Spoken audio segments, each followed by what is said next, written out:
Bendito Padre Celestial, sea tu nombre entre todos nosotros, puesto en alto, exaltado, glorificado sea tu nombre, Señor. Nosotros siempre tengamos en mente que tú eres Dios, que tú nos hiciste y no nosotros a nosotros mismos. Que el motivo por el cual existimos es para ti, para adorarte, para glorificarte a ti, para exaltarte a ti. Que no somos de nosotros, sino tuyo. Que tú eres Dios por encima de todo, quien sostiene todo el universo y también quien nos da todo bien sin merecerlo. Señor, tu nombre y solo tu nombre sea puesto en alto en este lugar. No mi persona ni la de ningún otro, sino tu nombre y en Cristo, Señor, representado, pues Él es la imagen del Dios invisible. Señor, gracias. Gracias por manifestarte a nuestras vidas y darnos tan excelente mediador y salvador. Concédenos estudiar tu palabra, Señor, y tener todavía más luz sobre quién eres para nosotros y que de nuestros corazones salga como consecuencia más adoración a ti. Te imploramos tu bendición sobre esta reunión, sobre este estudio bíblico. Y rogamos, Señor, tu favor sobre todo tu pueblo, en todo lugar del mundo. Especialmente rogamos, Señor, por nuestros hermanos que aún no llegan. Y, Señor, se han propuesto en sus corazones llegar hasta aquí. Tráeles con bien y quita todo obstáculo. En Cristo te lo pedimos. Y damos gracias. Amén. Amén. La semana pasada comenzamos el estudio del segundo capítulo más largo de nuestra confesión de fe, ¿verdad? El segundo capítulo más largo de nuestra confesión de fe, que estudia el tema bíblico de Cristo, el mediador. Y dijimos que el hecho de que este sea el segundo capítulo más largo respondía básicamente a dos cosas. ¿Cuáles son? ¿Por qué este capítulo es el segundo más largo tratado por los autores de la confesión de fe? ¿Recuerdan? ¿Por qué dijimos? A ver, Jesse. Porque los autores de la confesión tratan los temas fundamentales de la Biblia. Ajá. Y la Biblia se trata de Cristo. Y la Biblia trata de Cristo, el cristianismo trata de Cristo. ¿Cómo no va a hablarnos de Cristo cuando la fe cristiana se trata de Cristo? El tema central de todas las escrituras, como bien dice Jesse, es Cristo. Por eso vemos que se trata abundantemente. Pero además de eso, que es uno de los elementos por los cuales dijimos que los autores de la escritura, de los autores de la confesión tratan este tema abundantemente, mencionamos otro detalle. ¿Cuál es ese otro detalle que hizo necesario que este capítulo fuera bien extenso? A ver, Joel. Debido al estado de caída en que estaba el hombre, era necesario un mediador que mediara entre él y Dios. Por la importancia de la doctrina de Cristo y la centralidad. Ajá. ¿Por qué? ¿Qué otro argumento vimos? ¿A ver, Missy? Puede ser el pan. Bueno, porque él es el mediador del pacto, eso trata es sobre lo mismo, sí. ¿Por qué más dijimos?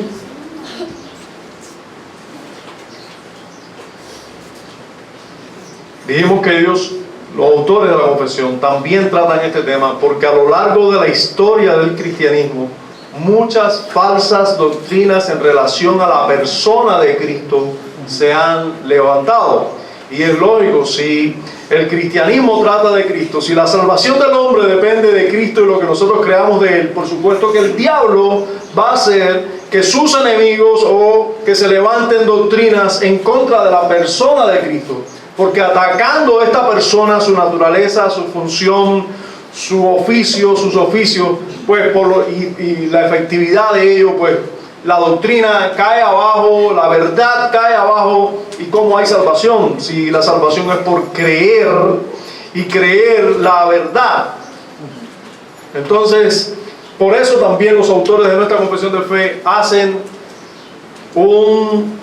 ocupan bastante espacio para definir claramente, bíblicamente, quién es Cristo, el mediador del pacto, en el cual, donde único podemos encontrar salvación. La semana pasada nosotros vimos también lo que significa el título del capítulo. ¿Recuerdan cómo se titula este capítulo?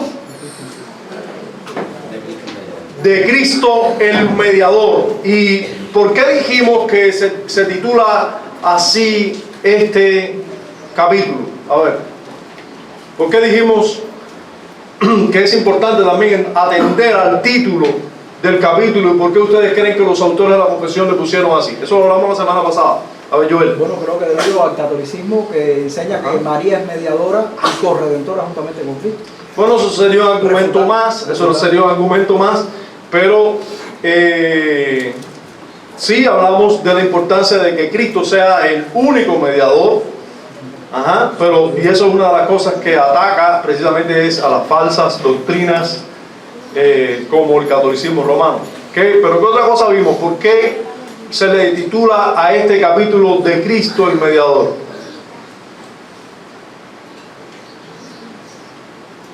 Además de lo dicho ya. A ver, ¿qué lugar ocupa este capítulo dentro de la confesión de fe? Dentro del pacto. Está dentro de toda la sección, la gran sección del pacto, ¿verdad? Y lo primero que vimos fue la definición de ese pacto, la definición del pacto en el capítulo 7.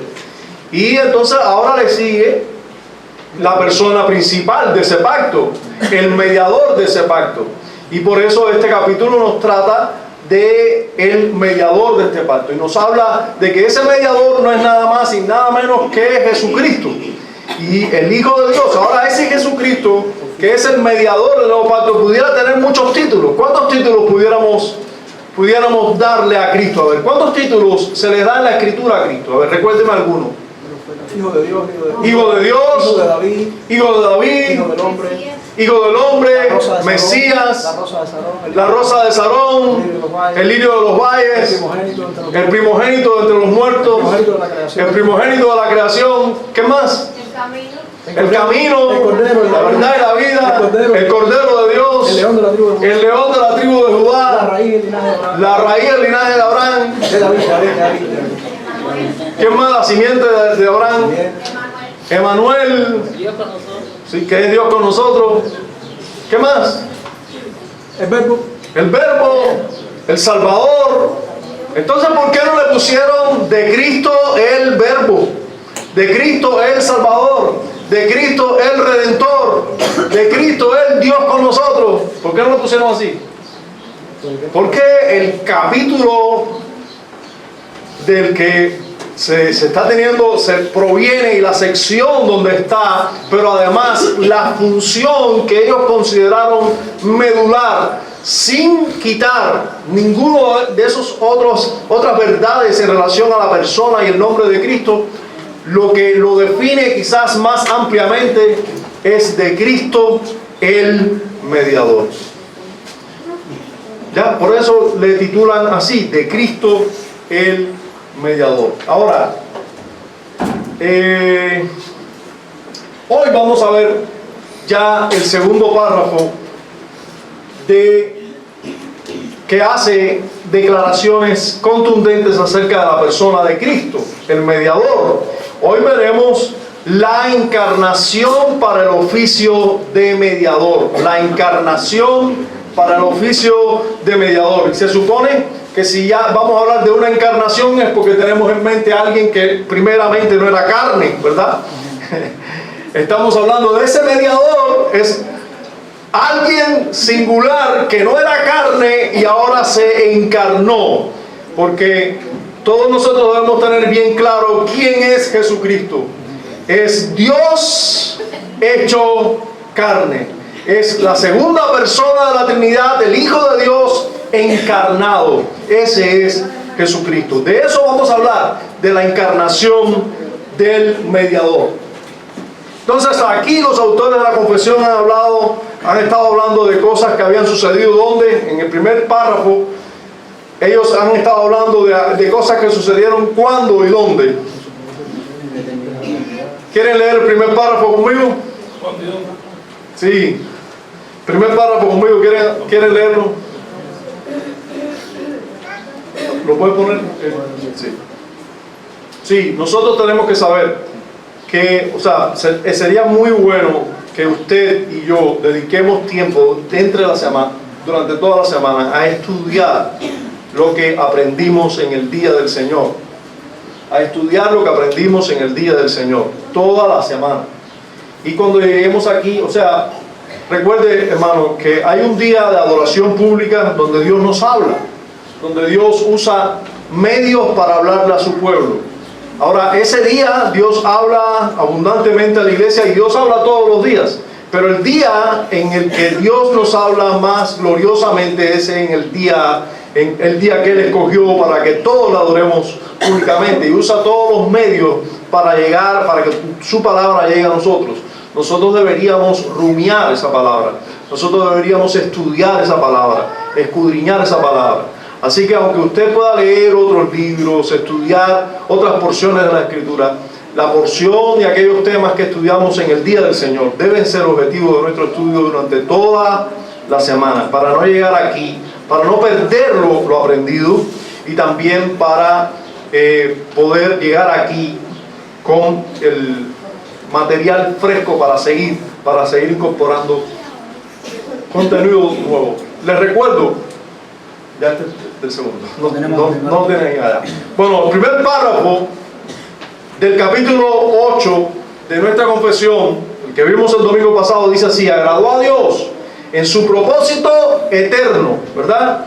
Escoger y ordenar al Señor Jesús, su Hijo unigénito, conforme al pacto hecho entre ambos, para que fuera el mediador entre Dios y el hombre, el profeta, sacerdote y rey, la cabeza y el salvador de su iglesia, el heredero de todas las cosas y juez del mundo, a quien dio desde toda la eternidad un pueblo para que fuese su simiente y para que fuera redimido, llamado, justificado, santificado y glorificado por medio de él en el tiempo, ¿verdad? O sea, indudablemente ese primer párrafo nos habla de las cosas que sucedieron en la eternidad. Dios escogió el mediador del pacto para salvarnos a nosotros. Dios escogió a un mediador en la eternidad, lo escogió para que salvara a un pueblo. Por eso les decía que hasta aquí los autores han estado hablando de cosas que habían sucedido en la eternidad. Pero ahora en este párrafo ellos van a entrar en el tiempo y nos van a hablar de lo que fue necesario que Cristo hiciera para llevar a cabo su oficio de mediador. Entonces vamos a ver lo que nos dicen los autores en el segundo párrafo de nuestra confesión de fe, y este sí lo tenemos aquí para leer. Bueno, lo tenemos y no lo tenemos porque está tan extenso que para poderlo poner en una sola diapositiva tuve que ponerlo pequeño. ¿Tú lo ves? Bueno, si sí lo ves todo, ¿no? No necesariamente, porque tú estás cerca también y tienes el lente. Bien, yo de todas maneras se lo voy a leer. El Hijo de Dios, muy importante que tengamos eso en mente. La segunda persona de la Santa Trinidad. ¿De qué párrafo, qué capítulo de la confesión nos habla de esto? El segundo capítulo de la confesión nos habla de la persona de Dios. Y miren cómo esto entrelaza un capítulo de la confesión como el Hijo de Dios, la segunda persona de la Santa Trinidad, siendo Dios verdadero y eterno, el resplandor de la gloria del Padre, consustancial con Él e igual a Él. O sea, está hablando del Hijo y el Padre, consustancial, la misma sustancia del Padre, y es igual que el Padre, no es menor, no es distinto, aunque es otra persona, que hizo el mundo. Está hablando del Hijo, que hizo el mundo, es el Hijo que hizo el mundo, y quien sostiene y gobierna todas las cosas que ha hecho. Cuando vino la plenitud del tiempo, tomó la naturaleza del hombre, con todas sus propiedades esenciales y sus debilidades comunes a la misma, pero sin pecado, siendo concebido por el Espíritu Santo en el seno de la Virgen María. Al venir el Espíritu Santo sobre ella y cubrirla el poder del Altísimo con su sombra. Así nació de mujer de la tribu de Judá, de la simiente de Abraham y de la de David, conforme a las Escrituras. De modo que dos naturalezas enteras, perfectas y distintas se unieron inseparablemente. Entiéndase esto, la naturaleza humana y la naturaleza divina. Dos naturalezas se unieron, dice aquí, enteras, dos naturalezas enteras, perfectas y distintas, se unieron, ahora miren cómo dice, inseparablemente en una sola persona. Se unieron inseparablemente en una sola persona dos naturalezas, pero miren cómo sigue diciendo, sin conversión, o sea, una no se convirtió en la otra, ni viceversa, ni composición, una no se sumó a la otra, ni confusión, ninguna se confundió con la otra, no se mezclaron, ¿verdad? Esta persona, una sola persona, dos naturalezas, esta persona, hablando de quién, de la misma persona que viene hablando hace rato, del Hijo de Dios, ¿verdad? De la segunda persona de la Trinidad. Esta persona es verdaderamente Dios y verdaderamente hombre, pero es un solo Cristo, el único mediador entre Dios y el hombre. Hay materia aquí para estudiar un año entero, pero vamos a tratar de hacerlo un domingo. Sí. Pero, hermanos, todo lo que ahí se declara es lo que ha creído el cristianismo en la historia. Si ahora usted dijera, yo no creo eso, eso lo separa usted del cristianismo histórico. Usted tiene derecho a no creerlo, pero nosotros tenemos derecho a decirle a usted, usted no es cristiano, no cree las verdades que cree el cristianismo. Por eso un ruselista no es cristiano, porque no puede confesar esto. No puede confesar que Jesús es Dios y que Jesús es hombre 100%. No puede confesarlo.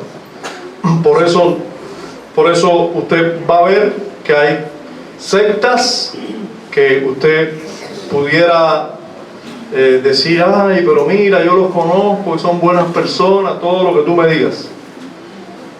Todo lo que tú me digas, todas las apariencias pueden engañar, pero aquel que no confiesa junto con la verdad de las Escrituras, el que no, y vamos a verlo detalladamente en las Escrituras ahora, pero junto con lo que ha confesado el cristianismo. ¿Por qué? Porque lo confiesa el cristianismo, porque es la iglesia la que dice los dogmas, no es porque la iglesia lo que está haciendo es reconociendo lo que la verdad de las Escrituras enseña.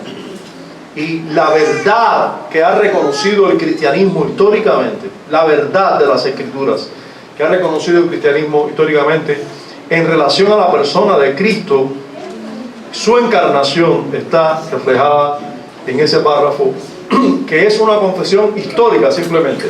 Esto fue declarado en 1677, en el 89 fue editado, pero y hoy nosotros confesamos exactamente lo mismo. Pero ellos no es que en ese año se dieron cuenta de eso, no. Ellos lo que hicieron fue revisar los documentos, lo que han creído los cristianos históricamente. A ver, primero, ellos revisaron lo que dice la Biblia y llegaron a esa conclusión, pero sabiendo las confesiones que hacen, más que una declaración de una porción de la Biblia, son declaraciones ortodoxas o cristianas anteriores a ellos, las cuales ellos ven como un resumen de lo que dice la Biblia y por eso lo incluyen en su confesión. Bien, nosotros creemos que tenemos esta misma confesión. Vamos a llegar a decirlo hoy también. Nosotros, porque ya hemos estudiado este párrafo en otros tiempos, decimos que es nuestra confesión de fe también, pero para llegar a esa conclusión vamos a ir a las Escrituras primero. Ahora, ¿de qué nos hablan los autores de la confesión aquí? Bueno, nos hablan de la encarnación de Cristo para su oficio de mediador. Estudiaremos este párrafo siguiendo la siguiente planificación. Mire, vamos a ver primero el sujeto de la encarnación. ¿Qué persona es, verdad? Vamos a ver el tiempo en que eso ocurrió. Vamos a ver la esencia, lo que en sí es la encarnación, la esencia de la encarnación. Vamos a ver el modo que Dios usó para esa encarnación, por medio de quién, cómo, en qué momento. Y vamos a ver el resultado de la encarnación. ¿A qué resultado se llega a esa encarnación? ¿Qué tipo de resultado se obtuvo? Una persona singular, una persona distinta, única. Y vamos a ver que esta persona es Dios. Vamos a ver su deidad plena, vamos a ver su verdadera humanidad, vamos a ver que Él era verdaderamente humano también, y vamos a ver por último que Él era una persona singular. ¿Ya? O sea, cuando estamos hablando de singular es única, no es como tú ni como yo. Única. Difícil de entender, claro, no, imposible de entender. Sin embargo, es la persona que la Escritura enseña. Hermanos, una vez más, yo quiero decir que el cristianismo, a diferencia de los falsos maestros, no trata de... hay una diferencia entre querer entender las verdades que la Escritura nos enseña, o entender las verdades que la Escritura nos enseña, e indagar y tratar de conocer todo lo que la Escritura nos enseña. Y otra cosa es querer entender minuciosamente y humanamente todo lo que la Escritura enseña. No sé si me hago entender, valga la redundancia. Miren, hermano, usted no puede entender que alguien sea 100% Dios. ¿Qué queda para hombre ahí? En porcientos, humanamente, hermano, nada es 100% algo y queda 1% para algo, para otra cosa, no queda.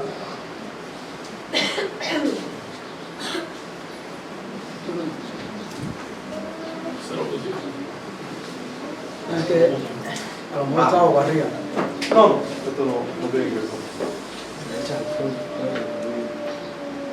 Si algo es 50% algo, lo que queda es 50%. 50%. ¿No es más? Yo creo que tengo un momento de... Yo creo que estoy equivocado. Lo que queda es 50. Ahora, pero si yo dijera que aquí hay 70, ¿qué queda aquí? ¿Qué queda aquí? Ustedes son matemáticos, ¿verdad? Lógico. Si yo digo que al lado acá hay 95%, ¿qué queda aquí? 5%. Y si yo digo aquí que aquí hay 100, 0%. Sin embargo, Jesús, eso no sirve. Ya, hasta ahí llegamos los seres humanos. Jesús es 100% hombre. 100%. Y también 100% Dios. Entonces, ya. Hasta ahí llegó nuestra capacidad para... Ahora, sin embargo, ¿qué dice la Biblia? Él es Dios, por sobre todas las cosas, que hizo el universo. No hay limitación en Él. Pero también dicen que es hombre. Por eso, los autores de la confesión, junto con todo el cristianismo histórico, llegó a una conclusión. Esto es lo que dice la Biblia. Esto es lo que nosotros creemos. O sea, ¿qué han hecho los cristianos históricamente? Han entendido todas las verdades minuciosamente. Cada una de las verdades las han entendido minuciosamente. No, las han encerrado. Eso es lo que han hecho. Han encerrado las verdades en un concepto que para ellos es inexplicable humanamente. Ellos han tratado de entenderlo, todo lo revelado. Han tratado de entenderlo porque lo revelado es para los hombres y para sus hijos. Pero lo oculto le pertenece a Dios. Entonces, sí han indagado, sí han buscado todas las verdades, tratando de entender cada una de las verdades, pero lo que han hecho es encerrar las verdades en un concepto que indudablemente sacan de las Escrituras y de allí, y eso lo creen porque es la verdad de Dios. No lo creen porque es una cosa imposible de creer y porque ellos son crédulos y creen cualquier cosa. Ellos creen inocentemente. No, ellos no creen inocentemente. Ellos creen con todo interés y poniéndole toda su mente y todo su corazón a lo que creen y todo su razonamiento a lo que creen, pero no intentan razonar a Dios porque saben que el Dios que se revela en las Escrituras es para un ser humano imposible de ser razonado. Si nosotros podemos razonar todo de Dios, entonces Dios puede haber sido fabricado por un hombre. Pero Dios es mucho más alto que nosotros. Como son más altos los cielos que la tierra, así son sus caminos y sus pensamientos más altos que nuestros pensamientos. Entonces nosotros vamos a ver a esta persona singular, a esta persona única, a esta persona que no tiene un doble, esta persona que es solo una, a Jesucristo. Vamos a ver que de entrada es encarnado, es Dios encarnado. Bien, vamos a ver ese sujeto primero, el sujeto de la encarnación.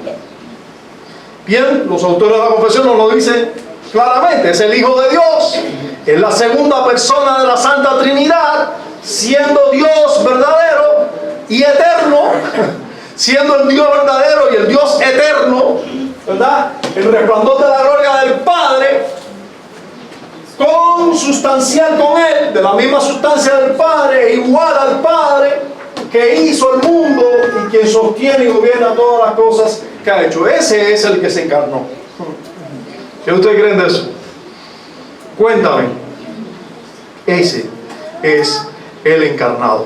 Bendito sea Dios. Se está hablando de nuestro mediador. Así que glorifique a Dios por eso. Esta verdad la encontramos explícitamente en los evangelios, la encontramos en toda la Escritura, pero bueno, la encontramos más explícitamente, más claramente detallada en los evangelios, y todos saben qué texto quizás voy a usar. Juan, capítulo 1, y vamos a leer los versos del 1 al 3. ¿Qué dice? Dice Juan 1, dice, en el principio era el Verbo. ¿Y quién era el Verbo? Y el Verbo era con Dios. Y el Verbo era Dios, no un Dios como la Biblia de los ruselistas ha sido sangrada, manipulada por personas que no saben nada ni de griego ni de hebreo, no han sabido nada. Ahora puede ser que te encuentres alguna de esas personas que sepan algo y por supuesto que no van a revisar los escritos en griego, o los que lo han revisado se han ido de la secta, como ha sucedido con miles a través de la historia. Ahora, este Verbo que era con Dios, era Dios también. Este era en el principio con Dios. Todas las cosas por Él fueron hechas y sin Él nada de lo que ha sido hecho fue hecho. O sea, es importante que nosotros veamos que este Verbo, usted recuerda, ya que nos dice Juan la palabra en el principio. ¿Usted recuerda Génesis 1.1? Sí. ¿Usted recuerda qué dice Génesis 1.1?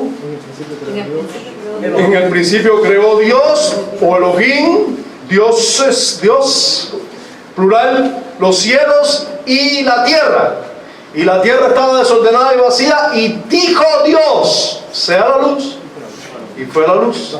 Dijo Dios, el Verbo, dijo Dios, sea la luz, y fue la luz. El Verbo estaba en el principio y el Verbo era con Dios y el Verbo era Dios. Esta era en el principio con Dios, todas las cosas por Él fueron hechas y sin Él nada lo ha sido. O sea, Él es el creador, como dicen los autores de la confesión de fe. Él es desde el principio con Dios y Él es Dios. Ahora dice el versículo 14, y aquel Verbo, en ahí mismo en Juan 1, pero el verso 14 dice, y aquel verbo, o sea, hablando del verbo del principio, fue hecho carne, y de eso estamos hablando nosotros, de la encarnación del verbo, ¿verdad? De ese que es Dios, se hizo carne, fue hecho carne, y habitó entre nosotros, o sea, habitó como uno de nosotros, ¿verdad? Y vimos su gloria, gloria como el del unigénito del Padre, lleno de gracia y de verdad.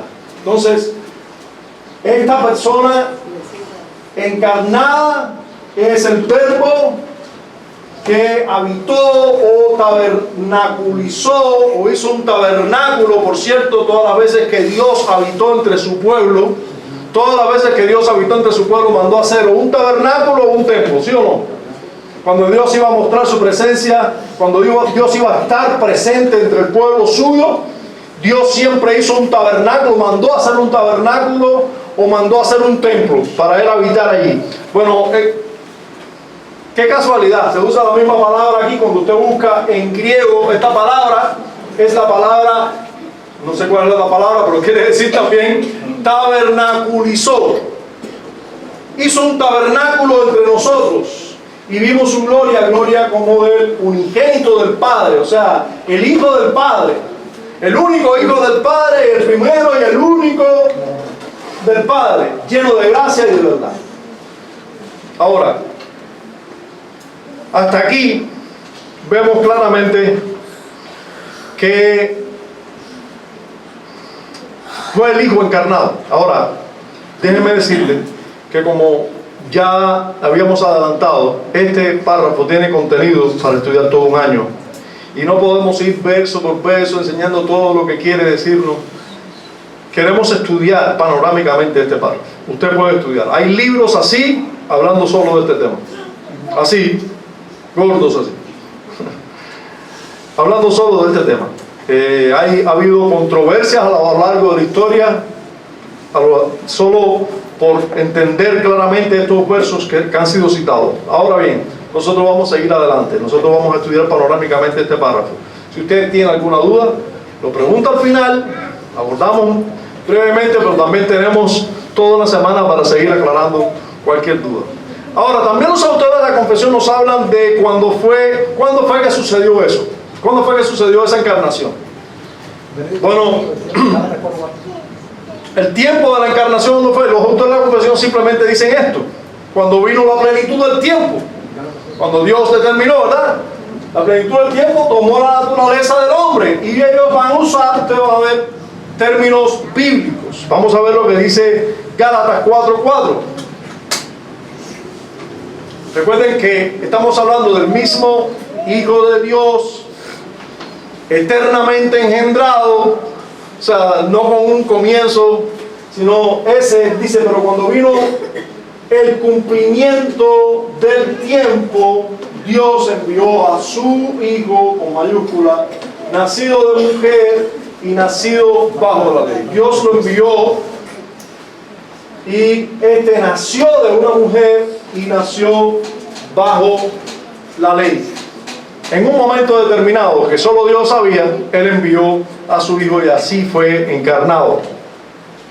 Ahora, tomando así el Hijo sobre sí una naturaleza que tú y yo tenemos, y en ese momento, en el momento en el que Él nace en un pesebre, nosotros sabemos de sí, como dice aquí, a lo mejor a alguno le molestó escuchar la frase de la Virgen María. No sé si a alguno le molestó. Bueno, María era una virgen cuando Jesús fue engendrado en su vientre. María era una virgen, así que era de la Virgen María. Dios toma un cuerpo y una naturaleza humana en ese momento. Ahora, y luego de la encarnación, la Escritura nos enseña que ya Él no es solo Dios, sino que Él es todo Dios y todo hombre. Lo tercero que vamos a ver es la esencia de la encarnación. La esencia de la encarnación. Los autores de la confesión lo dicen de esta manera: tomó la naturaleza del hombre,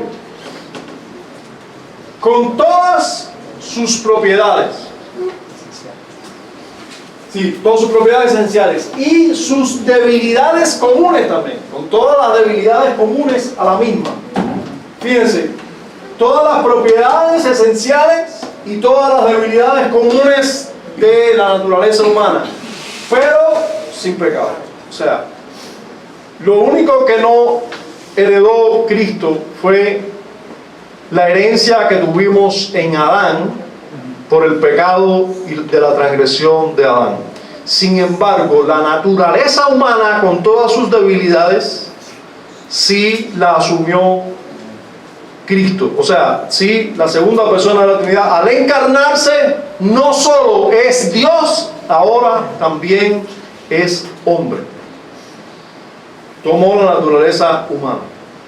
Ahora, la esencia de la encarnación es esa, que Cristo tomó sobre sí una naturaleza humana completa, en el sentido humana, perfectamente humano, o sea, y con todas las cosas que hace una naturaleza humana ser humana, con todo. Pero eso es lo que los autores de la confesión nos dicen, que Él asumió esa naturaleza, con todas sus propiedades esenciales y debilidades concomitantes, pero sin pecado. Jesús tomó sobre sí un cuerpo, ¿verdad?, con las mismas debilidades que nuestros cuerpos, que se cansan.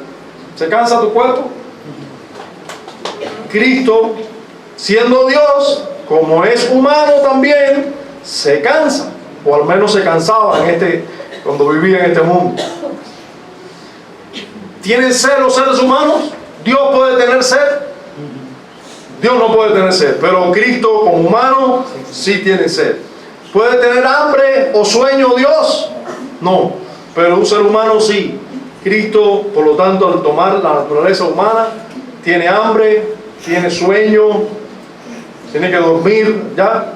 Pero también tomó el cuerpo con los mismos elementos esenciales que los nuestros, es decir, Jesús tenía un cuerpo, no una apariencia de cuerpo, es importante, un cuerpo, pero también tenía un alma humana que se entristece, porque el cuerpo no se entristece, ¿sí o no? Ser humano, el cuerpo se entristece, no, es el alma la que se entristece. Entonces, el que se entristece o se alegra es nuestro corazón, o el alma, o nuestra alma, ¿verdad? Que pudiera sentir temor o confianza. ¿Dónde es eso? ¿En qué parte del cuerpo? No, en nuestra alma. Entonces todo eso, igual que nosotros, Cristo como ser humano, eso es lo que están diciendo los autores de la confesión cuando dice con todas sus cualidades o propiedades esenciales y sus debilidades comunes. Están diciendo ellos con eso. Tienen varios y muchos textos. Nosotros vamos a decir solo algunos. Si usted quiere copiar textos, yo les voy a dar, pero vamos a ver algunos rápidamente. Y rápidamente, hermano, si yo me entiendo, usted me dice, y rápidamente, pastor. Porque la tentación de un pastor siempre es predicar sobre un texto. Cada vez que un texto es un problema para mí. Entonces, aquí tenemos varios. Marcos 14:8. Esta ha hecho lo que podía porque se ha anticipado a ungir mi cuerpo para la sepultura. Fíjense cómo, ¿de qué está hablando aquí? ¿De qué escena? De María. De cuando se ungió el cuerpo del Señor Jesús, ¿verdad? Aquella mujer que tomó un pomo de perfume de alabastro y lo vertió sobre el Señor Jesús. Bueno, miren lo que dijo Jesús. Esta ha hecho lo que podía, porque se ha anticipado a ungir, ¿qué cosa? ¿Tenía un cuerpo el Señor Jesús? Tenía un cuerpo. Eso es importante. Una de las grandes herejías que el cristianismo ha tenido que enfrentar ha sido aquella falsa doctrina de decir que Jesús no tenía un cuerpo humano real. Hermanos, miren, si se niega la humanidad de Cristo en alguna medida, hermanos, se niega la salvación. Cristo no puede ser mediador nuestro. No puede ser nuestro mediador, no puede ser nuestro representante, porque no nos representa. Si no es un ser humano, no puede representar a los seres humanos. Para que ustedes vean la importancia de entender la verdad, Cristo es un ser humano. Él se encarnó verdaderamente, tuvo un cuerpo real. Jesús dijo, esta ha ungido mi cuerpo. Y por cierto, ¿para qué? Para la sepultura, un cuerpo que iba a haber muerte, en este caso física, ¿no? Para la sepultura. Lucas 22:44 dice, y estando en agonía, ¿puede Dios estar en agonía? Está hablando, allí se está hablando indudablemente de aquel momento en que estaba en oración. Dice, oraba más intensamente y era su sudor como grandes gotas de sangre que caían hasta la tierra. Esa agonía que provocaba ese sudor era una aflicción del alma. ¿Sí o no? Una tensión, preocupación real, humana. Todos nosotros hemos tenido distintos tipos de tensiones por cualquier cosa. ¿Saben que a mí me molestan a veces las tensiones? Me molestan las tensiones porque a veces nosotros tenemos tensiones que son ilógicas. Ya. Rápidamente. No voy a hablar. Pero sí, hay tensiones constantes. El ser humano vive tensiones, temores, angustias, por tantas cosas. Solamente en el tiempo de la telefonía celular. Ay, cómo se demora fulano, y no me ha llamado, y no me ha timbrado. ¿Y por qué el niño no llega si son las 2:30? Todo, tensiones, temores. Bueno, eso es propio de los seres humanos. Lucas 23:46. Entonces Jesús, clamando a gran voz, dijo, Padre, en tus manos encomiendo, ¿qué cosa? Mi espíritu. Entonces tenía un alma, ¿verdad? Tenía una parte espiritual humana. Y habiendo dicho esto, expiró. Eso lo pueden decir solo los seres humanos. En tu mano encomiendo mi espíritu. Eso lo pueden decir solo los seres humanos. Y fíjense cómo clama a gran voz. Clama porque tiene una angustia, tiene una necesidad imperiosa, humana. Hebreos capítulo 4, versículo 15 dice, porque no tenemos un sumo sacerdote que no pueda compadecerse de nuestras debilidades, sino uno que fue tentado en todo según nuestra semejanza, pero sin pecado. Lo mismo que dicen los autores de la confesión de fe, ¿verdad? Ahora miren cómo fue tentado en todo. ¿Cómo puede ser tentado si no tiene una naturaleza humana? Un alma humana es tentado, fue tentado porque era un ser humano, o es, disculpe, un ser humano, pero bueno, en su humanidad como la nuestra hoy, así fue tentado.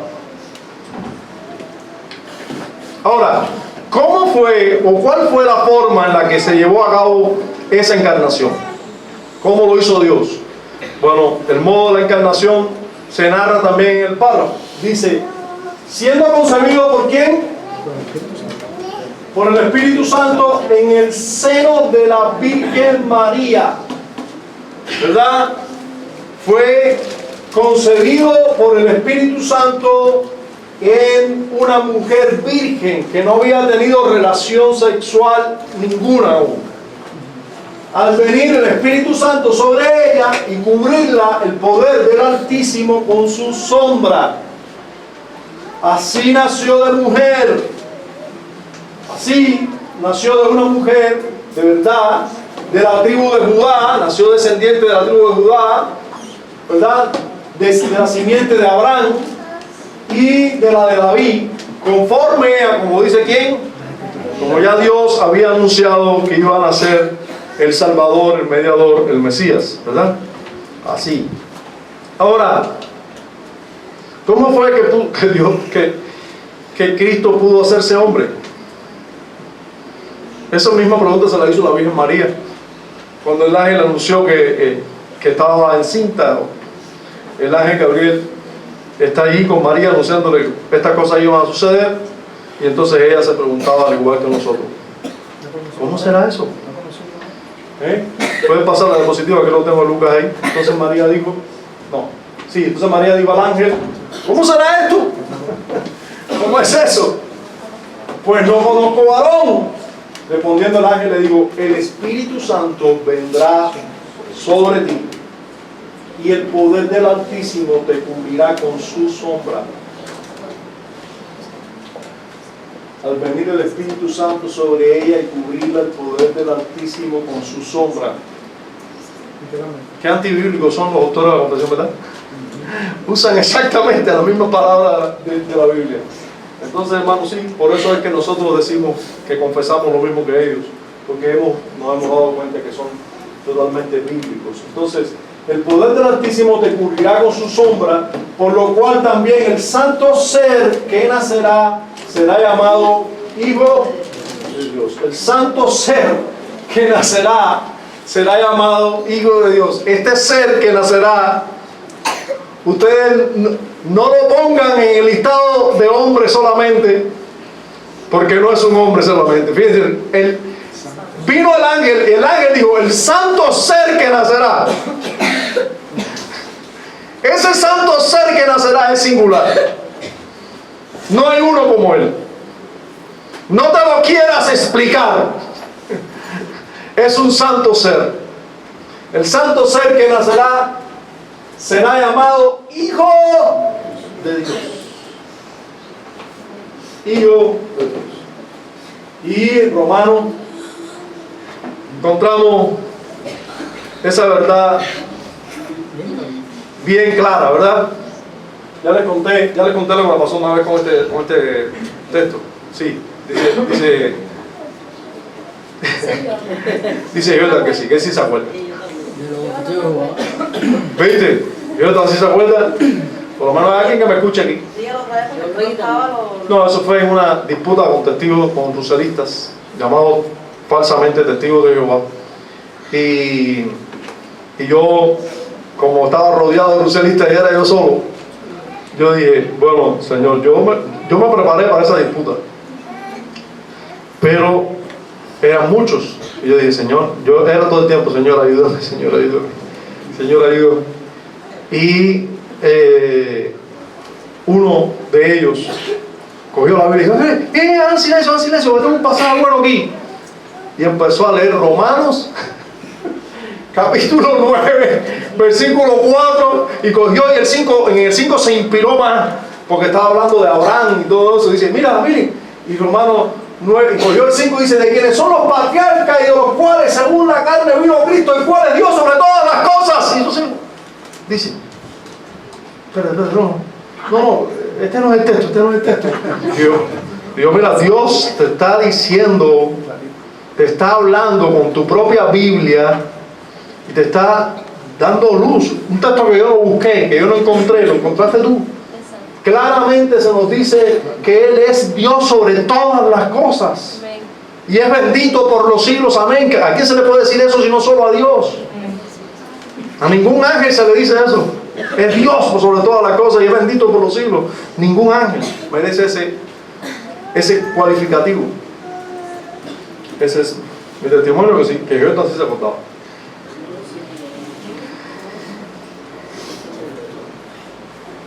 Aunque la Escritura no nos da detalles de cómo fue que ocurrió eso ahí genéticamente, qué ocurrió ahí, cómo se produjo ese espermatozoide, qué pasó ahí. Bueno, indudablemente Dios usa medios naturales, ordinarios, pero Dios puede ir por encima de los medios ordinarios también. ¿Usó un óvulo de María? Posiblemente. Usó un óvulo de María, porque debía tener parte humana, quizás. Pero lo fecundó ¿con qué? Bueno, el que hace el ser humano no puede hacer un espermatozoide, si es que es necesario un espermatozoide para que Cristo sea engendrado. Bueno, nosotros no sabemos. Esas cosas son las que escapan de nuestra mente. Y son las cosas que ya sí no sabemos. Un día sabremos, si es que un día podemos saber eso. Bueno, en ese vientre Él se desarrolló igual que nosotros. De cierta manera, sus células de un cuerpo se dividieron igual que las nuestras porque hubo un tiempo. O sea, él no salió y enseguida, ¡bum!, 9 meses a parir, no. Cuando llegó el tiempo del alumbramiento, dice, o sea, hubo, parece, vamos a decir, para no faltarle respeto a ningún 7 mesino aquí, de los 7 a los 9 meses, parió en algún momento, en el periodo que nace un ser humano normalmente. Entonces ese feto normal que creció, porque también vimos que Jesús nació como un niño y tuvo que crecer en estatura y crecer en sabiduría, o sea, como un ser humano. Entonces, pero así fue. Y este fue el modo que Dios usó para que Cristo fuera realmente hombre, pero para que al mismo tiempo Él fuera el santo ser, sin pecado, bendito por los siglos. Bien, ¿cuál es el resultado de la encarnación? El resultado de la encarnación, sin duda, una persona que singular, un ser singular, un ser que es Dios, un ser que es hombre y un ser que es una sola persona. Vamos a ver eso detalladamente. Fíjense cómo dicen los autores de la confesión: de modo que dos naturalezas enteras, perfectas y distintas. ¿A qué se refiere esto de perfectas? Perfectas en su naturaleza, perfectamente Dios, perfectamente hombre. No es más Dios y entonces por lo tanto un hombre imperfecto para que Dios, no, perfectamente Dios, perfectamente hombre también. No le falta nada al hombre de hombre, es hombre. No le falta nada a Dios de Dios, es Dios. ¿Ya? Perfectas y distintas, por supuesto. Se unieron esas dos naturalezas inseparablemente, o sea, para que una persona sea una persona, las naturalezas estas tienen que unirse inseparablemente. Ya, en una sola persona, dos naturalezas en una sola persona, sin conversión. O sea, nuevamente dije, como les dije al comienzo, no se convirtió una en la otra, no se convirtió la naturaleza humana en la divina, ni la divina en la humana. No, sin composición, no se compuso una con más la otra haciendo una, no. Y no, mucho menos se confundieron, no se entrelazaron, no. Esta persona es verdaderamente Dios y verdaderamente hombre. No 50% Dios y 50% hombre, que eso ya da a otra cosa. No, es verdaderamente Dios en toda su plenitud, perfectamente y verdaderamente hombre. Pero es un solo Cristo, una sola persona, un solo Cristo, el único mediador entre Dios y el hombre, por cierto. El único mediador entre Dios y el hombre. Bueno, vamos a ver primero su deidad. Hay muchas pruebas diferentes de la deidad de Cristo contenidas en la Biblia. Se podría mostrar que la adoración divina, títulos divinos, se le atribuyen a Él, obras divinas se le atribuyen a Cristo, atributos divinos le son todos dados a Cristo por el Nuevo Testamento. Ahora, nuevamente digo, muchos textos, sobre todo en el Nuevo Testamento, encontramos para demostrar que Jesús es Dios. Ahora, vamos a ver aquí, solo algunos les puedo dar muchos, o les quiero dar, sí, ahora sí les voy a dar, no solo decirles que hay muchos, sino que les quiero dar, así que si usted puede anotar para reforzar y estudiar en casa, pues se los voy a mencionar aquí. Juan capítulo 8, versículo 58, quizás es un texto que todos conocen. Jesús le dijo: de cierto os digo, antes que Abraham fuese,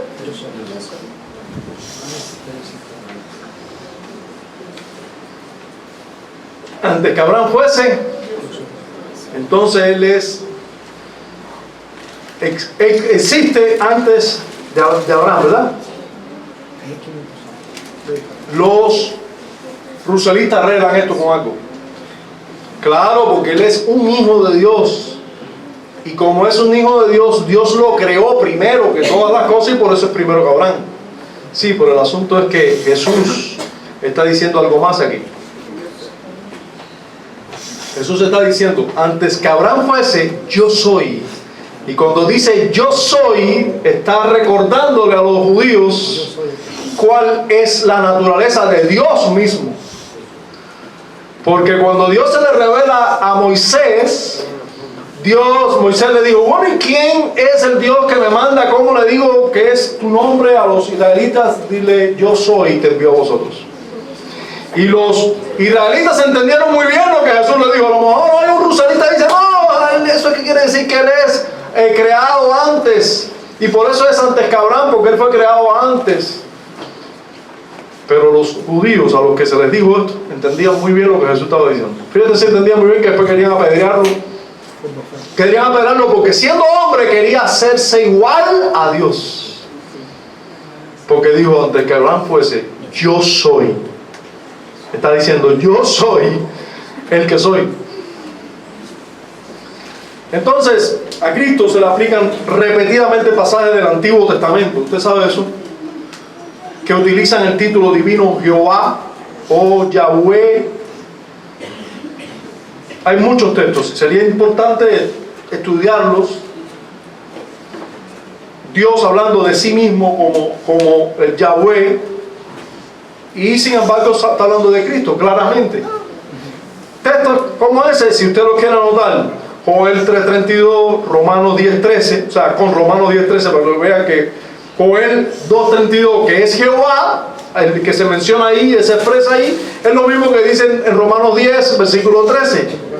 En el Salmo 102:25, vas a ver que se le aplica esto, que es a Jehová, se le aplica en Hebreos capítulo 1, versículo 10. En Primera de Pedro, capítulo 2:3 también. Con el Salmo 34:18. Bueno, y así hay en Isaías 8. Hay varios pasajes. Primera de Pedro 2:3. Con el Salmo 34:8. Y el otro salmo. El otro salmo, el Salmo 102:25, con Hebreos 1:10. ¿Ya? Bueno, la prueba más clara del pasaje que ya les dije de Juan 5:18 es la respuesta que los judíos 5:58.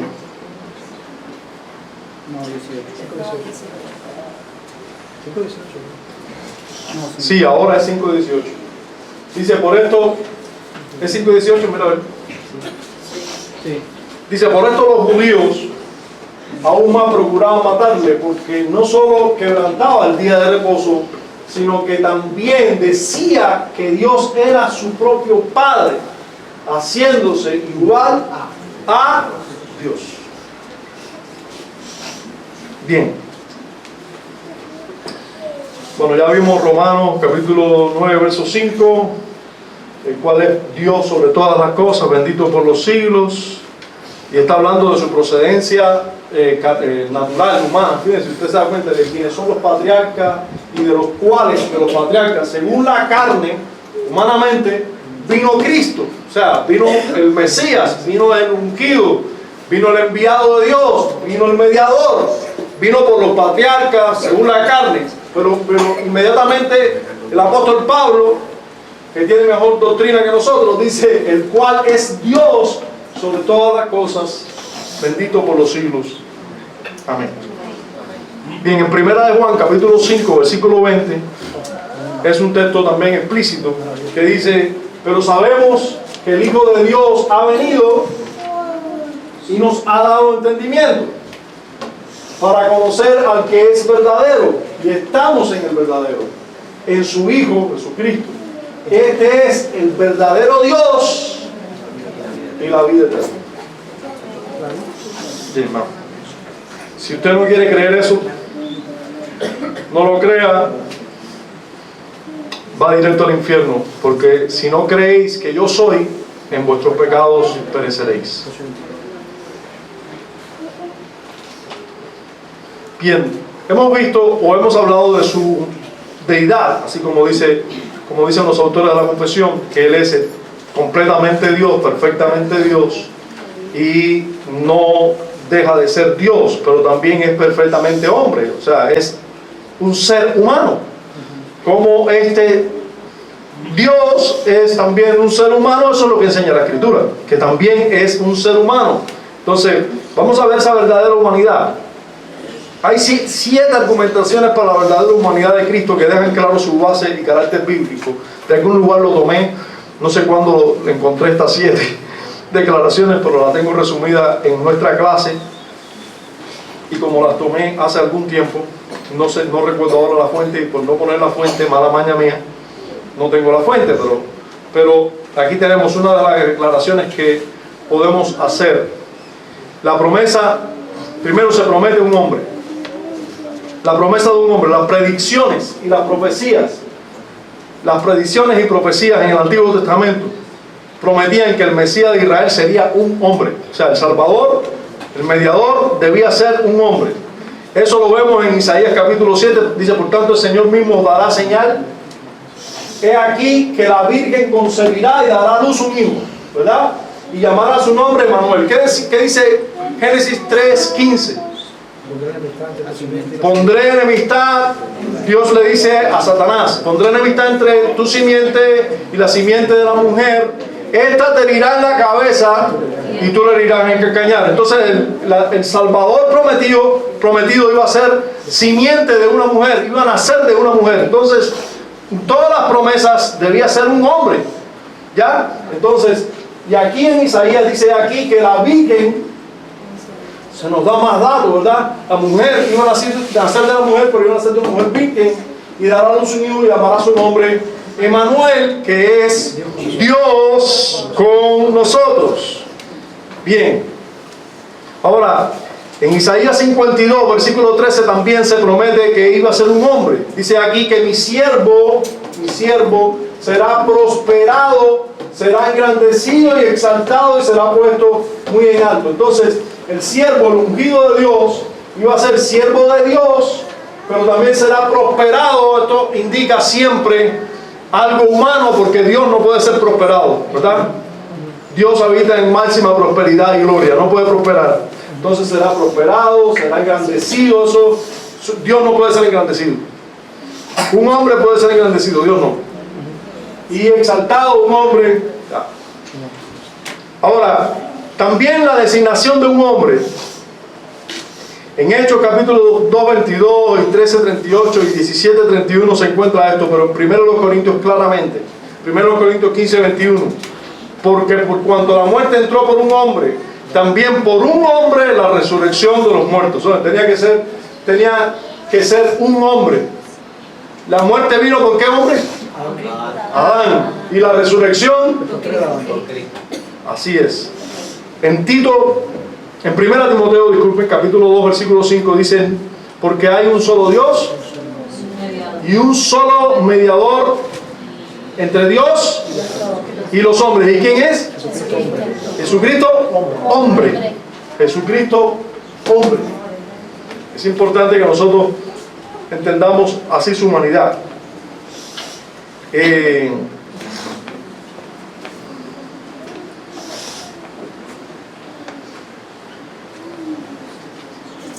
La conciencia de un hombre. También este hombre debe tener conciencia, ¿no? Bueno, no fueron simplemente sus discípulos u otros quienes pensaron que Jesús era un hombre y lo describieron así. Jesús mismo pensó y habló de sí mismo como un hombre. O sea, él se comportaba como un hombre y hablaba de sí mismo como que él era un hombre. Dice Juan 8, 39 y 40. Respondieron y le dijeron, nuestro padre es Abraham. Jesús le dijo, si fueseis hijos de Abraham, las obras de Abraham harías. Pero ahora procuráis matarme a mí. ¿Y cómo dice? ¿Qué dice Jesús de sí mismo? Hombre, que os he hablado la verdad. O sea, él no dijo solamente yo soy. Él no dijo solamente antes que Abraham fuese yo soy. Y si vosotros no creéis que yo soy, en vuestros pecados moriréis. Bueno, ahí está diciendo que es Dios. Pero también él dijo, yo soy un hombre. No me han creído a mí que soy un hombre que os he hablado la verdad, la cual he oído de Dios. no hizo esto Abraham. O sea, Abraham no mató, no creyó, o creyó a Dios. No fue incrédulo, le creyó. Entonces, si ustedes fueran hijos de Abraham, ustedes hubieran hecho las obras que Abraham. Pero ahora procuran matarme a mí, hombre que habla la verdad. Entonces Jesús no solo enseñó que él era Dios, él enseñó también que él era un hombre. Hombre que os he hablado la verdad. De hecho, su designación favorita, cuando Jesús hablaba de sí mismo, ¿cómo se llamaba? El Hijo del Hombre. Hablando de sí mismo, él se llamó el Hijo del Hombre. Y él utilizó ese título, Hijo del Hombre, para referirse a sí mismo dicen algunos, unas 80 veces. Yo no los he contado, eso lo leí. Unas 80 veces. Pero si usted a lo mejor toma los 4 evangelios, puede ser que encuentre lo mismo que alguien encontró. El Hijo del Hombre, digo, el Señor del día de reposo. ¿Recuerdan? En Mateo 12, 8. En otra ocasión afirmó: el Hijo del Hombre vino a buscar y a salvar lo que se había perdido. El Hijo del Hombre vino a buscar y a salvar. Bien, la apariencia de un hombre también tenía Jesús. Él no solo dijo que era un hombre, él tenía la conciencia de un hombre, él se veía a sí mismo como un hombre, pero también él tenía la apariencia de un hombre. En Juan 4:29, miren lo que dice: venid, ved a un hombre que me ha dicho todo cuanto he hecho, ¿no será este el Cristo? ¿Quién dijo eso? La mujer samaritana, ¿verdad? Dijo esto: venid, ved a un hombre. Él tenía la apariencia de un hombre, o sea, indudablemente se veía como un hombre, no era distinto. Pero también encontramos, bueno, hay muchos otros textos, sobre todo en Juan 7:46, en Juan 9:11, en Juan 16:24. Ahora, ¿qué dice Juan 10:33? Le respondieron los judíos diciendo: por buena obra no te apedreamos, sino por la blasfemia, porque tú, siendo hombre, te haces Dios. Los judíos, parece que los judíos lo entendieron bien. Los ruselistas no lo entienden, pero los judíos sí lo entendieron bien. Ahora, ¿qué ven los judíos? Un hombre. Eso es lo que están viendo. Entonces, la apariencia de Jesús era la de un hombre. Claramente.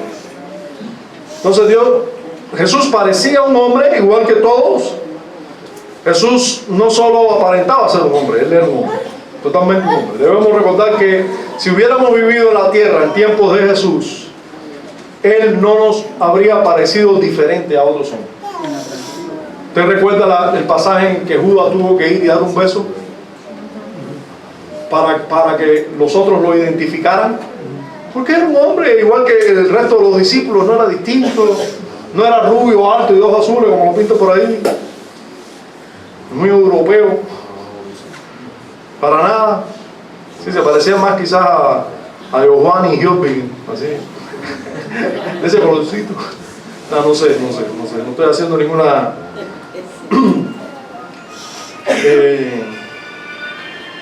bien, vamos a ver también que Jesús tenía el cuerpo de un hombre. O sea, no solo tenía la apariencia de un hombre, también tenía el cuerpo de un hombre. Dos de los primeros errores que atacaron a la iglesia arguían que Cristo era espíritu celestial. Cristo era espíritu celestial y no podía ser carne. Si él era santo y era celestial, no podía tener carne, porque decían estos falsos maestros que la carne, todo lo que tiene la carne es malo, todo lo material es malo, y decían que Jesús aparentaba ser un hombre, pero no era un hombre, que no tenía un cuerpo.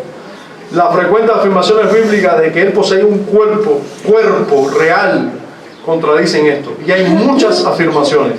Vamos a ver una que está en Mateo 11:19, pero recuerden, hermano, que hay muchas afirmaciones.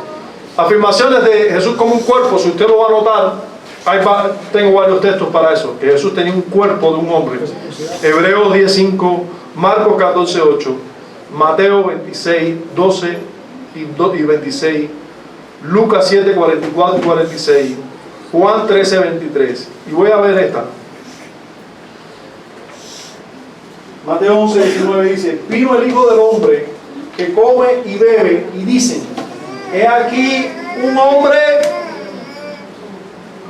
comilón y bebedor de vino, amigo de publicanos y de pecadores, pero la sabiduría es justificada por sus hijos. Miren ustedes, Jesús era conocido porque iba a lugares y comía y bebía.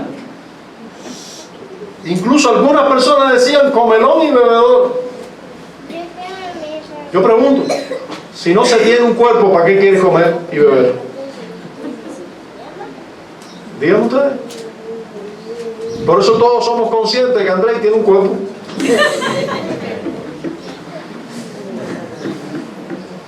Eso es para no ponerme de ejemplo, hermano, discúlpame.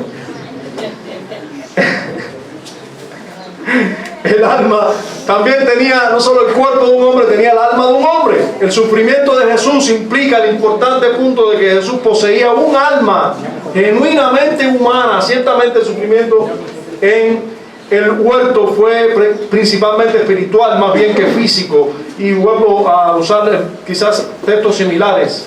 Dice, tomando a Pedro y a los hijos de Zebedeo, comenzó ¿a qué? ¿A qué? Eso es propio de qué? Del alma, ¿verdad? Del alma humana. Y angustiarse, ¿qué cosa es esto? ¿Propio de qué? De un alma humana, en gran manera. Dice, entonces Jesús le dijo, mi alma está muy triste. Como si fuera poco, ¿no? Hasta la muerte, quedaos aquí, ¿verdad? Conmigo. Entonces, ¿tenía un alma o no tenía un alma? Santiago declara muy claramente, porque como el cuerpo sin espíritu está muerto, así también la fe sin obra. El cuerpo sin espíritu está muerto. Entonces Jesús tenía espíritu, tenía un alma. ¿Cómo podría decirme Mateo y Lucas? Mateo y Lucas, los textos que mencioné antes. Sí. Bueno, mencioné Lucas 7, 44 al 46. Esto es para que tiene un cuerpo. Y de Mateo mencioné Mateo 26, 12 y 26 también. 12, o sea, Mateo 26, 12 y versículo 26 también. ¿Ya? Ya. Tenía un alma, como ya demostramos también, y tenía limitaciones de un hombre. Limitaciones de un hombre. Jesús experimentó muchas limitaciones humanas que Dios no experimenta ni puede experimentar. Tuvo hambre, como por ejemplo, ¿sí o no? Tuvo hambre. Mateo 4:2 dice que cuando tuvo 4, lo que pasa es que él tiene que estar 40 días sin comer. Nosotros con 40 minutos ya tenemos hambre. Bueno, Andrés como 40 segundos, ¿no, Andrés? Tenemos hambre. Él después de 40 días de ayuno tuvo hambre, dice, ¿no? Eso lo vemos en Mateo 4:2, en Marcos 11:12, que tuvo hambre. En Mateo 21:18 él tuvo hambre. Pero Dios no tiene hambre. Dios no puede tener hambre. Dios es espíritu. Tuvo sed, ¿sí o no? Sí. Tengo sed. Capítulo 4 de Juan, versículo 7, en el capítulo 19, versículo 28, en la crucifixión, ¿verdad? Nunca nunca Dios tiene sed, pero Jesús tuvo sed, como un ser humano, se cansó. En Juan 4:6 podemos ver eso, aunque Dios nunca se cansa, ¿verdad? Isaías 40:28, no has oído que Dios eterno es Jehová, el cual creó los confines de la tierra, no desfallece ni se fatiga con cansancio, y su entendimiento no hay quien lo alcance. O sea, Dios no puede cansarse. Sin embargo, Jesús se cansó, Jesús se durmió. ¿Ustedes recuerdan el pasaje que vimos en el último día del año pasado? Creo que predicamos sobre, ¿verdad? La barca. ¿Ustedes se acuerdan por lo menos que había una barca? Ya fíjense si ha sido glorioso lo que Dios nos dijo, que lo importante era la tormenta, pero no es la barca. Estar en la barca, y con quién debemos estar en la barca. Sí. Qué bueno. Dios nunca se duerme. Jesús se durmió profundamente. Bueno, Jesús también confesó que había cosas que no sabía humanamente, ¿verdad? ¿Qué confesó que dijo? El día y la hora. Solo el Padre dijo. Entonces yo no sé. Entonces, ¿Jesús es Dios? ¿Jesús es hombre? Sí. Ahora, es una persona singular. Una persona singular, única, no hay otro como Él. Y hay 3 puntos que deben analizarse aquí, con esto terminamos. En primer lugar, Cristo es una persona. Esto se ve en el hecho de que para referirse a Él se utiliza pronombre singular, nunca plural. Él no es Dios y hombre o los Cristos o los Salvador. No, es el Salvador. Es el Cristo. Es una persona. Aún el pasaje en que se hace referencia a ambas naturalezas incluso, queda claro que solo hay una persona. Un pasaje que podemos ver es Romanos 1, versículos 3 y 4, que ya tenemos aquí. Dice acerca de su Hijo, su Hijo, nuestro Señor Jesucristo. ¿Cómo es eso? Su Hijo no es el eternamente engendrado, el que siempre existió y está en la eternidad con el Padre. Sí, pero nuestro Señor Jesucristo sigue siendo su Hijo.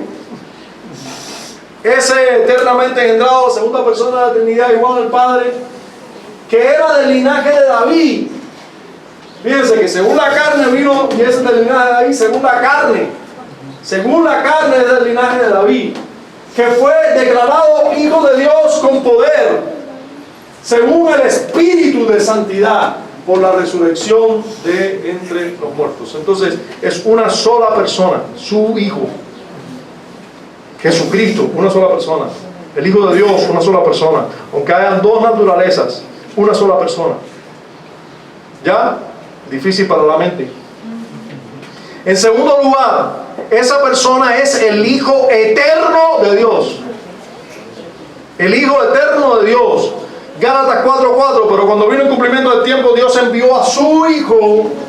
Dios envió a su Hijo. ¿De dónde lo envió? Dios envió a su Hijo, nacido de mujer y nacido bajo la ley. Ese Hijo es el Hijo eterno de Dios. Pero hermanos, ahí podemos buscar Juan capítulo 1, versículo 1, versículo 14. En Juan 5:18 que ya leímos. Hebreos 1, 2 y 8. Juan 10, 27 al 39.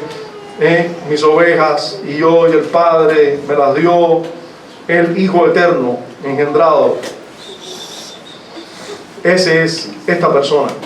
En tercer lugar, en relación a la persona singular, la persona de Cristo, la personalidad singular no da como resultado la confusión o la mezcla de las 2 naturalezas de Cristo para formar una naturaleza compuesta. No hay una naturaleza compuesta en Cristo de 1% humano, 1% hombre. No, eso no lo enseña la Escritura. Es humano completamente, es divino completamente. ¿Qué dice nuestra confesión de fe? De manera que 2 naturalezas enteras, perfectas y distintas se unieron inseparablemente. 2 completas, perfectamente humano, perfectamente divino, pero distintas, por supuesto, uno humano y uno divino, se unieron inseparablemente en una persona. Inseparablemente en una sola persona, una persona singular, sin conversión. No se convirtió el Dios, se convirtió en hombre y se quedó hombre. No, el ser humano se convirtió en Dios y se quedó Dios. No hubo una conversión, no hubo una composición ni confusión. No se compuso de una mitad de esto y aquello, ni mucho menos se fundió una en la otra. No. Esta persona es verdaderamente Dios y verdaderamente hombre, pero es un solo Cristo, una sola persona, y es el único mediador entre Dios y los hombres. Hermano, no hay salvación en otro ser que no sea en ese santo ser. No hay salvación en otro ser. Cualquier mezcla de 2 naturalezas de Cristo daría como resultado una tercera naturaleza. Naturaleza Dios hombre, 75% Dios, 25 hombre, etc. Sería una exorción de una parte humana en lo divino. Los pasajes citados anteriormente sobre la plena deidad y la verdadera humanidad de Cristo muestran que la encarnación no dio como resultado bien la disminución de la deidad de Cristo. No se disminuyó la deidad de Cristo o no se absorbió la naturaleza humana. Él permaneció siendo el mismo Dios sobre todas las cosas, bendito por los siglos, es el mismo, y hombre que ignoraba el día y la hora de su regreso. Hermanos, bendito sea Dios por darnos un tan excelente, único y perfecto mediador. Solo este ser puede salvarnos. Solo este santo ser puede salvarnos. Solo Dios, solo este santo ser puede llevar la ira de Dios por todos nosotros. Solo este santo ser pudo vivir justamente e impartirnos o imputarnos su justicia a nosotros. Solo este santo ser pudo representarnos a tantos. Porque no solo era humano como nosotros, sino que era Dios. Puede representarnos a muchos.